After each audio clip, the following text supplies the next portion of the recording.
Thanks for joining us, Tony. Welcome to Tauranga. Great to have you here. Yep. There's obviously a lot of things happening in the market at the moment, both the New Zealand and global economy, with rising interest rates, inflation, things like that. So I thought perhaps if we could start with the inflation piece. How do you see that? Is it transitory or is it here to stay?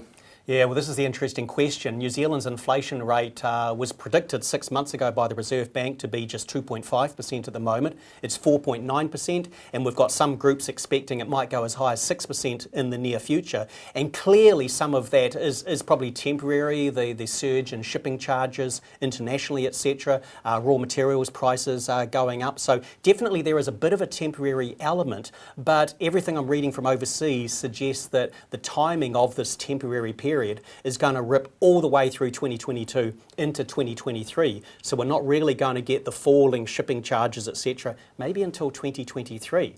Now, the significance of that is that it means that people can see their cost of living has gone up a lot. They're going to naturally look for compensation with higher wages. So businesses are going to be having to pay higher wages and will naturally look to pass that on into their selling prices. And a key dynamic which since the global financial crisis has suppressed inflation has been that businesses couldn't put prices up all that much because as a customer I would go online, I would find a cheaper alternative produced out of Kazakhstan or something like that, and I'd get it shipped across to New Zealand. Now if a business puts their price up on me, I'm definitely going to go online and look for an alternative. Well, because of the supply chain and factory problems around the world, they're probably out of stock, or they can deliver it in 6 months, not 6 days or 6 weeks, and the shipping cost might be 4 times what it was previously.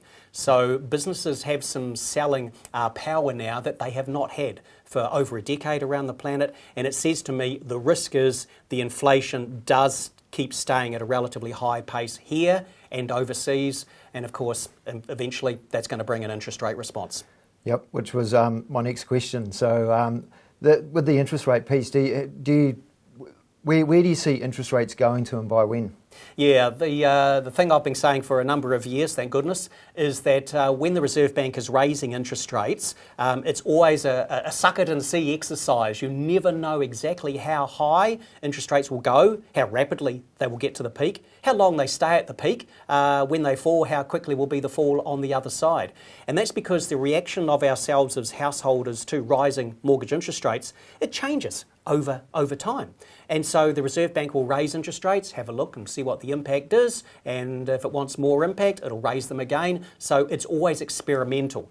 Now, what I've been saying up until 3 or 4 months ago was that if I were a borrower, I would probably lock in a 5-year fixed mortgage rate just below 3%, because when I looked at all the factors that were in play there, strong growth, tight labour market, etc. in New Zealand, it said to me, I think the inflation rate's definitely going to go up. The Reserve Bank is going to be raising interest rates, possibly more than people are thinking. Well, of course, now those 5-year fixed mortgage rates, I think they're pushing about 5% or so.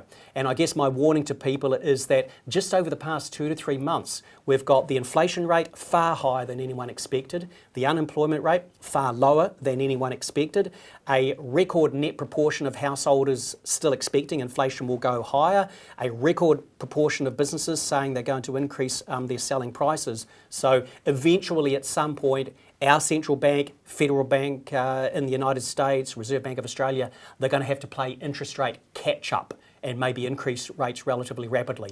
But that's a story, I think, for 2022. Yep. For the moment, they're still rightly focused on COVID concerns. But people should be prepared for interest rates rising over maybe the next 2 years, maybe another 2 to 2.5% above where they are today.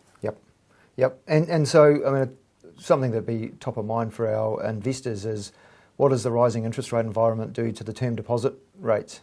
Yeah, well, they will go up. We've already seen some increases in term deposit rates are out there, and they will go up further. But we've got to remember there's a lot of money sloshing around our economy, sloshing around the world, and banks have really had no trouble sort of financing themselves pretty much ever since the lockdown came along last year. So I think the term deposit rates will increase less than the increase in the mortgage rates, the business lending rates on the other side, but they will definitely go higher.